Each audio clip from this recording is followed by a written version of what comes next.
তো আমি এখানে যে পায়েস আর মুড়ি নিয়ে নিয়েছি।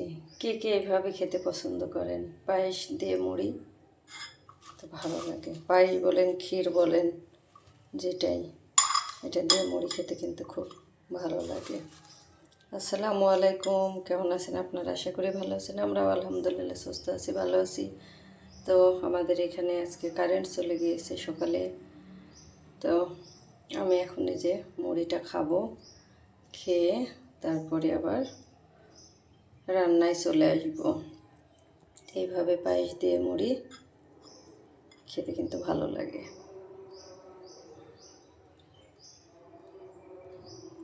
আমি এই যে শুকনা মরিচ ভেজে নিলাম, এখন বেটে নেব। রসুন দিয়ে দিয়েছি, পেঁয়াজ মরিচ দিয়ে বেটে নেব। আর এখানে যে ময়দা মেখে নিয়েছি, ভুট্টার আটার রুটি বানাবো। এখানে ভুট্টা আর গমের আটা মিক্সড আছে, হাতে রুটি বানাবো। এটা খেতে কিন্তু অনেক মজা লাগে গরম গরম। তা আমি এখন এই যে আটাটাও মেখে নিলাম। আর অফ ক্যামেরায় এখন আমি মরিচ বেটে নেব, শুকনা মরিচ বেটে নেব। আমি এখানে যে একটি রুটি দিয়ে দিয়েছি, আর এখানে যে মরিচ বেটে নিলাম, শুকনা মরিচ, সরিষার তেল দিয়ে দিয়েছি। এটা শুকনা মরিচ বাটা দিয়ে আর সরিষার তেল দিয়ে খেতে মজা লাগে। তাই আমি যে মরিচ বেটে নিলাম আর এখানে একটু দিয়ে দিয়েছি। এখন খুব ভালো করে মুসমুসে করে ভেজে নিতে হবে, সুন্দর করে। ভুট্টার রুটি, ভুট্টার আটার রুটি, এটা কিন্তু খেতে ভালোই লাগে। আমরা খাই মাঝে মধ্যে। কেউ খান কিনা জানাবেন, কেউ খেয়েছেন কিনা কমেন্টে। ভুট্টার আটার রুটি এটা খেতে হলে অনেক পরিশ্রম করা লাগে। তো আমি তো এগুলা করি না, আমার মা বানিয়ে দেয়, আমি শুধু নিয়ে এসে বানিয়ে খাই। বানিয়ে খাওয়াটাও একটু, সবাই পারবে না, সবাই পারে না, একটু ইয়ে করে বানানো লাগে, কষ্ট করে। কিন্তু কষ্ট তো করাই লাগবে, খেতে হলে তো কষ্ট করতেই হবে। কষ্ট না করলে আর কোন জিনিসটা হয়? প্রত্যেকটা জিনিসেই কষ্ট আছে, কষ্ট করলে সফলতা আসে। এই যে ভিডিও বানাই, এটাও তো কষ্ট। এই যে কয়েক মিনিটের ভিডিও দেখাই, মনে হয় যে কত না সহজ, আসলে সহজ না, অনেক কঠিন। এই যে গরমের মধ্যে দাঁড়ায় দাঁড়ায় ক্যামেরা ধরে, এক হাতে ক্যামেরা ধরে আবার রান্না করি, এটা ভিডিও করে করে রেখে তারপর আবার এডিট করে ছাড়তে হয়। এটা কিন্তু অনেক কষ্টদায়ক কাজ। তো কষ্ট করি, আল্লাহ যদি সফলতা কপালে লিখে থাকে তো আসবে, আর যদি না থাকে আসবে না। তো কষ্ট তো করতে হবে, পরিশ্রম করতে হবে, পরিশ্রম করতে হবে। পরিশ্রমের ফল বৃথা যায় না। তো প্রতিদিনকার মতো আমার ভাইয়া আপুদের কাছে বলি, আমার ভিডিওটি যারা দেখতে দেখতে এই পর্যন্ত এসেছেন, প্লিজ একটি লাইক দিয়ে ভিডিওটি দেখা শুরু করবেন। আর যারা নতুন নতুন বন্ধু জয়েন্ট হচ্ছেন, চ্যানেলটি সাবস্ক্রাইব করে আমার পাশে থেকে যেতে পারেন। আমিও সবার পাশে আছি, সাপোর্ট করবো ইনশাল্লাহ। আমার একটি বানিয়ে নেওয়া হয়ে গিয়েছে, আমি উঠিয়ে নিলাম আর আরেকটি দিয়ে দিলাম। তো এইভাবে একে একে আমি সব কয়টা বানিয়ে নিব। বানিয়ে নেওয়াটা আর আমি এক হাতে ক্যামেরা ধরে দেখানো যাচ্ছে না, ওই জন্য দেখাতে পারছি না। তো এইভাবে একে একে আমি সব কয়টা বানিয়ে নিব। আর এটা আমাদের এলাকায় খায়, এটা গরম গরম সবাই, সবাই না, খায়, যাদের ভালো লাগে তারা খায়। আমিও মাঝে মধ্যে খাই, ছোটোবেলায় খেয়েছি, এখনও মাঝে মধ্যে খাই। যেহেতু গ্রামের মেয়ে, গ্রামে বড় হয়েছি, তো আমরা তো আর ওই সকালে উঠে পরোটা খেয়ে বড় হয়নি, যেটা বাস্তব কথা। আমরা এই কালাইয়ের আটার রুটি, মানে কালাইয়ের রুটি, মাসকলাইয়ের রুটি, যেটা ভুট্টার রুটি, ছোলা গমের ময়দার রুটি, এগুলাই আমরা খেয়েছি। একদম বাড়ির ফ্রেশ সব খাবার, যেটা আমাদের বাড়িতেই আবাদ হইতো। তো এখনও মাঝে মধ্যে খাই, ভালো লাগে, অভ্যাস আছে, খাওয়া অভ্যাস আছে, তো ওই জন্য এখনও মাঝে মাঝে খেতে মন চাই, তাই বানিয়ে খাই। তো এখানে আমি সব কয়টা রুটি যে বানিয়ে নেওয়া হয়ে গিয়েছে আমার, সব কয়টা আমি বানিয়ে নিয়েছি। একদম মুসমুসে করে বানিয়ে নিয়েছি।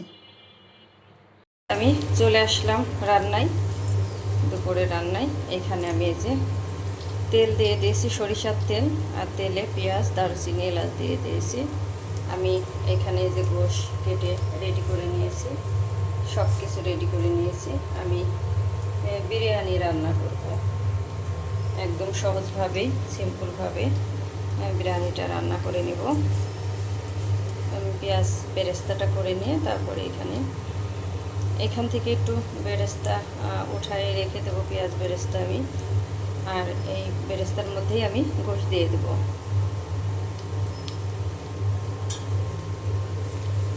আমি সরিষার তেল দিয়ে রান্নাটা করে নিচ্ছি।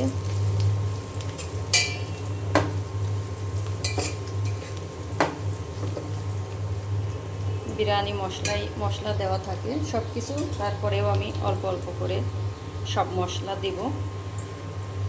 পেঁয়াজ ভেজে নেওয়া হয়ে যাওয়ার পরে আমি এখানে যে গোশ দিয়ে দিয়েছি, আর এখন দিয়ে দিলাম আদা বাটা আর জিরা বাটা।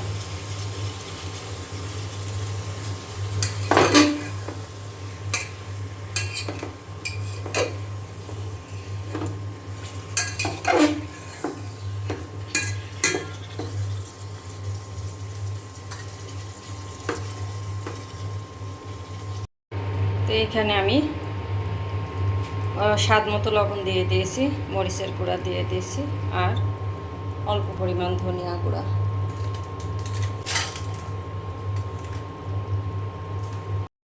আর এখন আমি দিয়ে দেব বিরিয়ানি মশলা।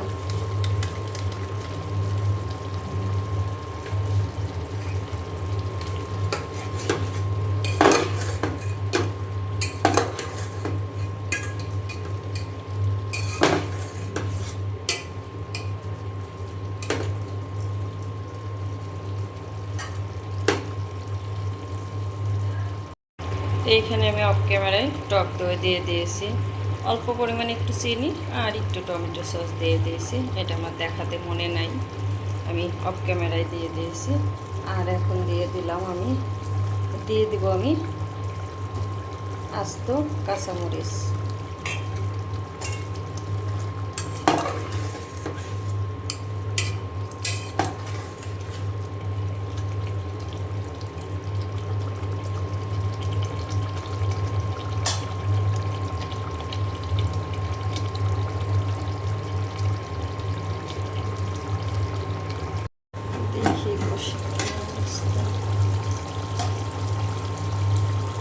তো আমার এই যে গোশ কষিয়ে নেওয়া হয়ে গিয়েছে। আমি কিন্তু অফ ক্যামেরায় আলু দিয়ে দিয়েছি, সুন্দর করে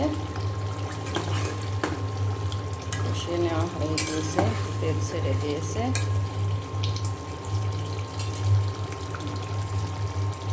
আর এখানে আমি অফ ক্যামেরায় যে চাল ধুয়ে রেডি করে নিয়েছি, এখন আমি চালটা গোশের মধ্যে দিয়ে ভালো করে ভেজে নিয়ে তারপরে পরিমাণ মতো পানি দিয়ে দেব।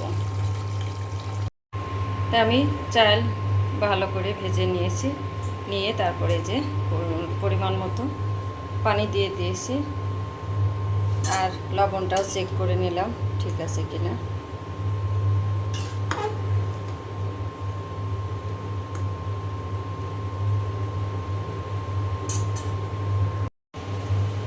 আমার এখানে যে বিরিয়ানি রান্না করে নেওয়া হয়ে গিয়েছে, ওপরে থেকে আমি এখন আলু পকোড়া দিয়ে দেব।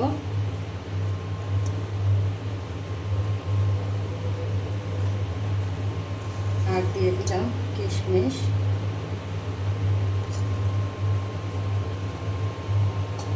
আর যে পেঁয়াজ বেরেস্তা করে রেখেছিলাম ওটাও আমি দিয়ে দেবো এখন।